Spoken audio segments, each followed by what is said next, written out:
Hello students, poem 3 Keeping Quiet, class 12 summary. Now explanation of the summary in Hindi. The poet advocates to all the human beings. Poet जो है सभी human beings को मनुष्य को कह रहा है on earth इस जमीन पर मतलब सारे संसार के लोगों को संबोधित करते हुए कह रहा है to count to 12 and to keep quiet and motionless for some time कि हम 12 तक गिने और कुछ समय के लिए बिल्कुल शांत हो जाएं और अपने हलचल बंद कर दें on the surface of the earth इस जमीन पर इस पृथ्वी पर ही does not want anybody to raise any dispute and any question in any language जो कवि है वो नहीं चाहते कि कोई किसी भी प्रकार का प्रश्न इसके अगेंस्ट में उठाए किसी प्रकार का विवाद डिस्प्यूट मीन्स विवाद एंड एनी क्वेश्चन या किसी भी प्रकार का प्रश्न इन एनी लैंग्वेज किसी भी भाषा मतलब किसी भी तरीके का वो विरोध नहीं चाहते कि सभी लोग इस बात को ध्यान से देखें he wants to all the earth on the earth to follow it वो चाहते हैं कि इस जमीन पर जो सभी लोग हैं वो इसको फॉलो करें इसको माने he says that the moment will be extra ordinary वो कहते हैं ये जो क्षण होगा मोमेंट मीन्स पल ये पल जो होगा हमारे लिए अद्भुत होगा व्हेन ऑल ऑफ अस जब हम सारे के सारे will stop doing excessive work जब हम बहुत ज्यादा जो काम करते हैं एक लिमिट से ज्यादा वो हम नहीं करेंगे रुक जाएंगे उसको थोड़ी देर के लिए and keep quiet for a moment और कुछ पल के लिए हम बिल्कुल शांत हो जाएंगे there will be no hurry हमको किसी भी चीज की जल्दी नहीं होगी and there will be no noise of machines मतलब मशीन्स भी हम कुछ समय के लिए उनकी स्पीड स्लो डाउन कर देंगे तो किसी भी प्रकार का जो बंद कर देंगे किसी भी प्रकार का जो नॉइस नहीं होगा शोर नहीं होगी and the moment will be very extraordinary वो पल हमारे लिए बहुत अद्भुत होगा people of the world will be in close association इससे क्या है संसार के सभी लोग एक दूसरे के पास आने का उन्हें अवसर मिलेगा इट विल बी सरप्राइजिंग ये हैरान कर देने वाला होगा fisherman will stop fishing for a while और जो फिशरमैन है मछुआरे हैं वो भी मछली पकड़ना कुछ समय के लिए बंद करेंगे and not exploit the nature और वो इस प्रकृति का जो शोषण कर रहे हैं बहुत अधिक जो फिशिंग करके मछली पकड़ के वो भी रुकेगा and do not hurt the whales और जो वेल्स को वो नुकसान पहुंचा रहे हैं वो भी उसको भी रोक देंगे द मैन कलेक्टिंग साल्ट और दूसरी तरफ वो कहते हैं वो व्यक्ति जो नमक इकट्ठा करने लगा हुआ है will get relief in his injury example दे रहे हैं उसको भी क्या मिलेगा रिलीफ मीन्स थोड़ा आराम मिलेगा उसकी चोट में ऑफ हैंड्स जो उसने अपने हाथों को पहुंचाई है by little pause at his work वो नमक इकट्ठा करने में रात दिन लगा हुआ है और एक्सेसिव वर्क कर रहा है तो जिससे उसको कुछ समय के लिए उसको पॉज करेगा बंद करेगा अपने काम को तो उसके हाथों की जो चोट है वो उसमें भी थोड़ा आराम मिलेगा the people who impose green Wars अब कवि कहते हैं वे व्यक्ति जो क्या कर रहे हैं लाद रहे हैं ये हरा युद्ध से मतलब है वार अगेंस्ट एनवायरमेंट इस जो पर्यावरण एनवायरमेंट मीन्स पर्यावरण इस पर्यावरण के विरुद्ध जो एक युद्ध छेड़े हुए हैं वो युद्ध कैसा है कि लोग कटिंग कर रहे हैं पेड़ों की रेकलेस कटिंग कर रहे हैं बहुत ज्यादा शहरों का बसा रहे हैं बहुत ज्यादा उद्योगों को बसा रहे हैं तो वो कह रहे हैं उसको भी क्या करेंगे उसको वो जो इसको इस पर्यावरण को इससे खराब कर रहे हैं वो भी कुछ समय के लिए रुकेंगे वो वार्स द गैस और कुछ लोग जो क्या हैं वो एक तरीके का युद्ध छिड़े हुए हैं जो गैस से जिसमें वो इस्तेमाल कर रहे हैं पॉइजनस गैसेस जो पॉइजनस गैसेस हैं वार में या फैक्ट्री से या उद्योग धंधों से जो गैस निकल रही है वार विद द फायर या फिर वो ऐसा युद्ध छेड़े हुए हैं जो कि है किसका फायर का जिससे वो अटैकिंग कर रहे हैं बॉम्ब्स वगैरह से तो ये एम्यूनेशन यूज कर रहे हैं इसको वो नहीं करेंगे no one will be able to enjoy the victory और कहते हैं यदि हम इस तरीके के इस पृथ्वी पर क्या क्या करेंगे ग्रीन वॉर ये कहते हैं यदि हम ग्रीन वॉर करते हैं यदि हम gas of war of gas करते हैं यदि हम वॉर ऑफ फायर करते हैं तो इससे क्या होगा no one will be able to enjoy the victory इतना सब बर्बादी करने के बाद हमारे पास जो विजय प्राप्त करेगा उसको आनंद लेने वाला कोई भी नहीं बचेगा it will cause complete destruction और ये जो चीजें हैं हमारा पूरा क्या कर देंगी पूरी तरीके से हमारे बर्बादी कर देंगी then they will wear clean clothes they will spread the message of brotherhood. यदि वो इसके बाद में वो साफ कपड़े पहनते हैं तो उसका क्या फायदा? दे will spread the message of brotherhood. Brotherhood means भाईचारा। यदि वो फैलाते हैं, स्प्रेड मतलब फैलाते हैं ये संदेश भाईचारे का, in shade it will not fruitful after war, no one will be left alive. कहते हैं यदि वो बाद में इस मैसेज को देते हैं एक छाया में बैठ करके, तो ये उसके लिए फ्रूटफुल नहीं होगा, उसका कोई भी लाभ नहीं होगा। No one will be left alive, जब कोई भी व्यक्ति जीवित नहीं बचेगा। द पोइट सेज, पोइट कहते हैं दैट द मैसेज, ये जो संदेश है, ही वॉन्ट्स टू डिलीवर, ये इसको देना चाहते हैं, शुड नॉट बी मिसअंडरस्टूड, इसको लोग गलत ना समझें, इसका अर्थ गलत ना निकालें। He is not in favour of complete sluggishness, वो नहीं चाहते कि वो कंप्लीट तरीके से हम काम को बंद करें, आलसी हो जाएं। Life is what it is about, life जिसके लिए हमें मिली है उसको हमें एंजॉय करना है। द पोइट सेज, पोइट कहते हैं that he has nothing to do with death, उनका मृत्यु से लेना देना कुछ नहीं है, जिसमें हम कंप्लीट बंद करने को नहीं कह रहे हैं। ही फर्दर वॉन्ट्स, वो आगे चेतावनी देते हैं, सचेत करते हैं, if we fail to understand, यदि हम असफल होते हैं इस बात को समझने में, and concentrate on his and concentrate on his advice, concentrate मतलब ध्यान से हम उस पर जोर देते हैं, किस पर? उनकी सलाह पर, then there will be complete destruction. And यदि नहीं देंगे तो क्या हो जाएगा? कंप्लीट डिस्ट्रक्शन हो जाएगा। And then nothing can prevent us, और फिर कोई भी चीज हमको नहीं बचा सकेगी। दिस कंप्लीट साइलेंस, फिर क्या हो जाएगा? ये जो कंप्लीट साइलेंस हो जाएगा चारों तरफ, आफ्टर कंप्लीट डिस्ट्रक्शन, पूरे डिस्ट्रक्शन होने के बाद, पूरी बर्बादी होने के बाद, will wake us from sleep, deep slumber, वो हमको जगाएगा जो हम एक गहरी निद्रा में खोए हुए हैं। सैडनेस ऑफ नेग्लिजेंस, जो हमको ये दिखाएगा कि हमने ध्यान नहीं दिया, नेग्लिजेंस मतलब ध्यान ना देना, इसकी जो दुख होगा हमारे पर, विल फॉल अपॉन अस, हमारे ऊपर ये दुख आएगा इस हमारा ध्यान ना देने का, एज ए कर्स, ये हमारे लिए एक अभिशाप के समान होगा। देयर विल बी नो रिपेटेंस, हम इसके पश्चाताप के लिए कोई भी हमारे पास समय नहीं होगा या शब्द नहीं होंगे, ऑफ नेवर अंडरस्टैंडिंग आवरसेल्व्स, कि हमने अपने आप को कभी भी समझने की कोशिश नहीं की।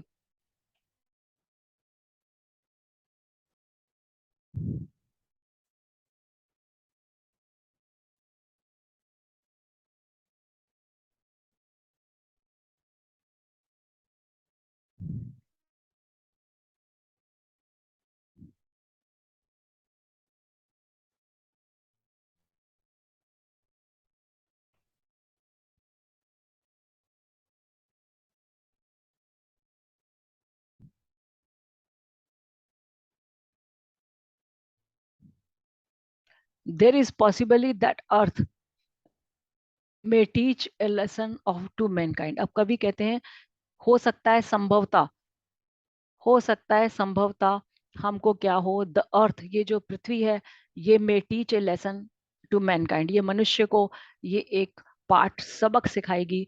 The surface of the earth appears lifeless, जो हमें अर्थ का ऊपर का हिस्सा है वो कैसा दिखाई देता है? लाइफलेस, इसमें कोई भी जान नहीं है, ऊपर देखने से ऐसा प्रतीत होता है। But the seed under the earth gets germinated in spring, लेकिन जो स्प्रिंग का मौसम आता है उसमें क्या होता है? जो सीड्स होते हैं, जो बीज होते हैं, वो जर्मिनेट होने लग जाते हैं, और it means there is life in stillness. इसका मतलब ये है कि ऊपर से जो हमें दिखाई दे रही है बिल्कुल स्टिलनेस, जिसमें कोई मूवमेंट नहीं, लेकिन अंदर उसके जीवन है। सिमिलरली क्वाइट इंट्रोस्पेक्शन में भी ब्रिंग ट्रमेंडस रिजल्ट्स, कहता है इसी तरीके से, इसी समान रूप से यदि हम अपना आत्मनिरीक्षण करेंगे, यह हमारे लिए एक अद्भुत परिणामों को लेके आएगा। The poets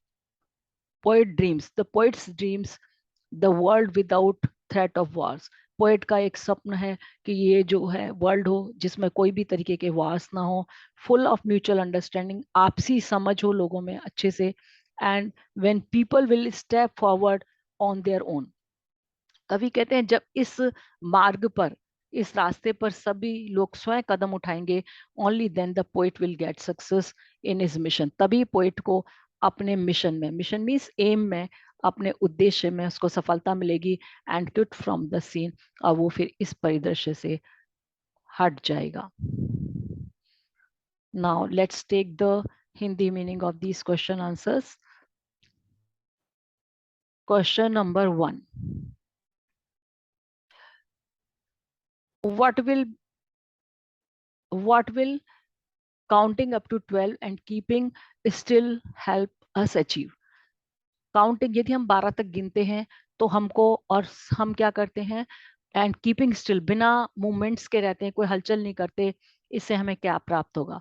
according to the poet, कवि के अनुसार, counting up to 12 and keeping still, यदि हम अब 12 तक गिनते हैं और कुछ समय के लिए हम क्या करते हैं, अपने आप को मूवमेंट्स नहीं करते, कोई हलचल नहीं करते, will help us a lot, ये हमको बहुत सहायता करेगा। It will provide us time, ये हमको समय देगा टू इंट्रोस्पेक्ट आवरसेल्व्स, कि हम अपना आत्मनिरीक्षण कर सकें, स्वयं का आत्मनिरीक्षण करें।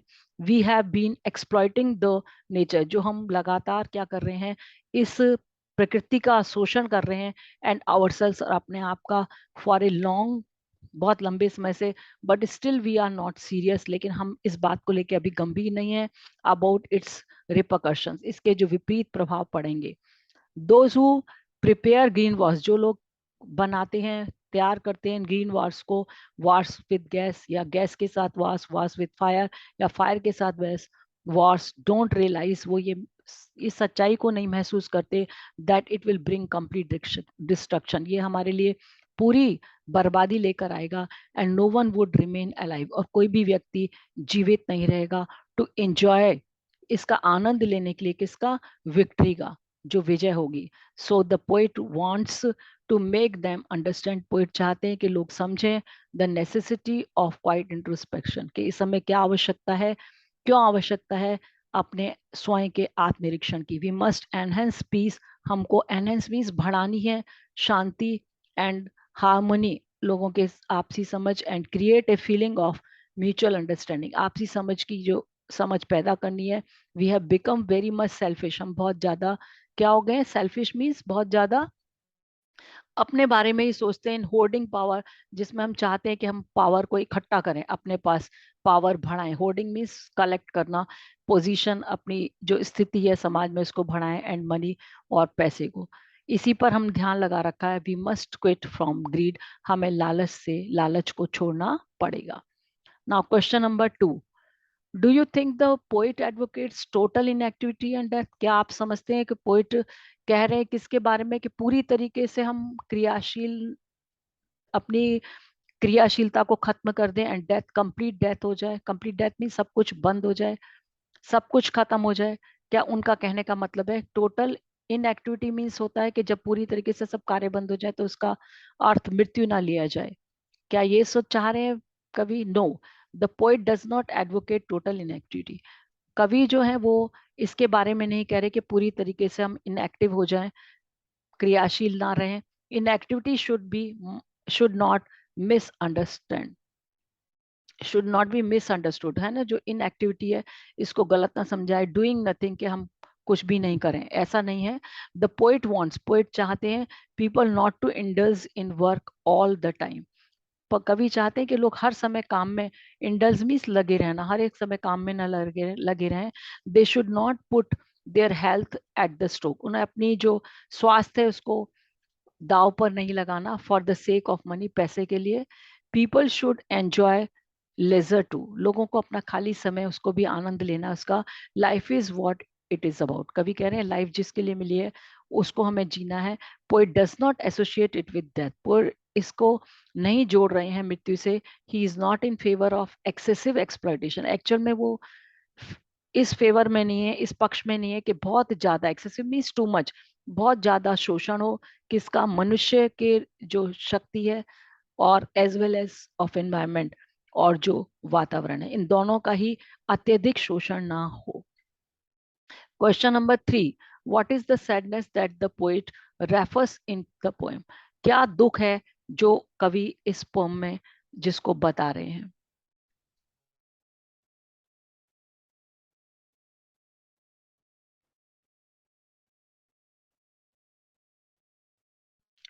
The sadness is that we are at the verge of destruction. कभी कहते हैं सैडनेस ये है, दुख ये है, हम एकदम किनारे पे पहुंच गए हैं, किसके? बर्बादी के।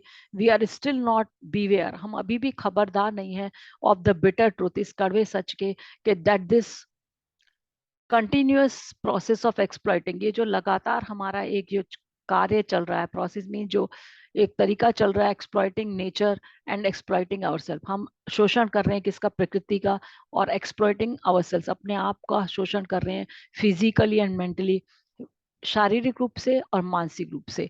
Those who are preparing green wars, जो तैयार कर रहे हैं ग्रीन वॉर्स को, वॉर्स विद गैस, गैस के साथ वॉर्स को, and wars with fire, fire के साथ वॉर को, एंड थ्रेटनिंग टू अदर्स, दूसरों को जो भय उत्पन्न कर रहे हैं, actually they will also become the part and parcel of it. वो वास्तव में, एक्चुअली मीन्स वास्तव में क्या होगा, वो ही भी इसका हिस्सा बन जाएंगे खुद। If we do not concentrate on the problem, यदि हम इस समस्या के ऊपर अपना ध्यान नहीं लगाते, कंसंट्रेट नहीं करते इस समस्या के ऊपर, and keep on our lifes, यदि हम अपनी जिंदगी को ऐसे चलाते रहेंगे इन सिमिलर वे, इसी तरीके से, समान तरीके से, then nothing can be done and possibly it will be our doom. कहते हैं, ये कहते हैं कुछ भी नहीं किया जा सकेगा अंतिम समय पर, और यही हमारा क्या होगा? भाग्य होगा। And this is the sadness, यही सैडनेस है, ये बर्बादी हो जाएगी जो हमारी। And the poet refers in the poem, poet इसी बात को कह रहे हैं, if we do not concentrate on the problem, यदि हम कंसंट्रेट नहीं करते इस प्रॉब्लम पर, and keep on life in similar way, nothing can be done, फिर कुछ भी नहीं किया जा सकेगा। मतलब अंतिम समय पर हम कोई भी उसमें कुछ नहीं कर पाएंगे, जब सब कुछ एक हम विनाश के कागार पर पहुंच जाएंगे। Question number 4, what symbol from nature does the poet invoke to say that there can be life under apparent stillness? किस प्रतीक का नेचर के does the poet invoke, poet ने इसको लिया है, किस प्रकृति के किस सिंबल को, प्रकृति से किस सिंबल को, किस प्रतीक को ले कवि ने लिया है हमारे सेंसेस को इन्वोक करने के लिए, कि हमारे सेंसेस को जागृत करने के लिए, that there can be life under apparent stillness, कि इसके अंदर भी जीवन हो सकता है। किसके अंदर जीवन हो सकता है? Under apparent, apparent means clear stillness, जहां पर हमको कुछ भी हलचल नहीं दिखाई दे रही, सब कुछ मोशनलेस है, उसमें भी क्या हो सकता है ना? The poet invoke a symbol of the earth, poet ने हमारे अंदर क्या किया है? जागृत किया, एक प्रतीक लेकर के, किसका? अर्थ का, एक टू से दैट, के ये बताने के लिए, there can be life under apparent stillness, के जहां पर हमको ऊपर सतह पर सब कुछ क्या दिखाई देता है? बिल्कुल मोशनलेस, शांत, लेकिन उसके अंदर भी जीवन हो सकता है। The surface of the earth appear still, surface, यदि हम पृथ्वी के तल को देखें तो हमको क्या दिखाई देता है? सब कुछ रुका हुआ एंड लाइफलेस, निर्जीव, but it proves to be alive, लेकिन ये हमारे लिए कैसे होता है? जीवित, कोई चीज जीवित सिद्ध होती है कैसे? When we find the new plants emerging out of the chest of the earth, जब हम देखते हैं कि नए पौधे, इमर्जिंग मीन्स बाहर निकल रहे हैं, किससे? इस पृथ्वी के धरातल को फाड़ करके। सिमिलरली उसी प्रकार से ही गाइड्स, वो हमको ये गाइड करते हैं कि people that if they will follow apparent stillness, यदि वो भी क्या करेंगे? अपने को ऊपर से शांत होकर के, बिना हलचल के, कुछ समय के लिए अपने को काम से थोड़ा रोकेंगे, and show down and slow down there speed, और जो एक्सेसिव एक्सप्लॉइटेशन कर रहे हैं इस पृथ्वी का या अपना ह्यूमन बींग्स का, उसको वो प्रोसेस को स्लो कर देंगे, उसको काम को धीरे कर देंगे, स्पीड को, अपनी गति को, एंड रिवाइव देयर एनर्जी, और पुनः अपनी एनर्जी को गेन करने की, रिवाइव मीन्स समय देंगे उस अपनी शक्ति को पुनः बढ़ने की, and will be able to contribute their excellent work with their enthusiasm, और वो क्या करेंगे? कंट्रीब्यूट मीन्स योगदान देंगे अपने इस एक्सीलेंट वर्क का विद न्यू एंथुजियाज्म, क्योंकि उनके पास समय होगा तो उन पे नए जोश से काम करने की शक्ति और ज्यादा होगी। About the poet, the poet Pablo Neruda advocates to give a small pause to our excessive work. जो ये पोएट है, ये हमारे एक्सेसिव, बहुत ज्यादा जो हम काम करते हैं, हैबिट है ये हमारी आदत, and keep our self still, वो कहते हैं थोड़ी देर के लिए हम अपने आप को शांत रखें, फिजिकली एंड मेंटली, अपने को मानसिक रूप, शारीरिक रूप से और मानसिक रूप से, we will be able to find, हम तब देख पाएंगे repercussions of excessive exploitation of human resources and environment, तब हम देख पाएंगे क्या रिपरकशंस मीन्स, क्या विपरीत प्रभाव पड़ रहे हैं। एक्सेसिव मीन्स बहुत अधिक, जो एक्सप्लॉइटेशन हम शोषण कर रहे हैं ह्यूमन रिसोर्सेज का, मानवीय जो संसाधन है, और जो एनवायरनमेंट है, हमारी प्रकृति, इसका। ही फाइंड्स अर्जेंसी, वो देखते हैं इस समय इसकी बहुत ज्यादा जरूरत है, ऑफ सेल्फ ऑब्जर्वेशन, आत्मनिरीक्षण की बहुत ज्यादा जरूरी है। He wants us to create a sense of mutual understanding, वो चाहते हैं हम आपस में अपनी आपसी समझ पैदा करें लोगों के बीच में। Otherwise it will lead to all complete destruction. नहीं तो हम सबको किसका सामना करना पड़ेगा? पूरी तरीके से बर्बादी का। कंप्लीट हमारा डिस्ट्रक्शन हो जाएगा, हम पूरी तरीके से बर्बाद हो जाएंगे। Thank you so much. Bye bye.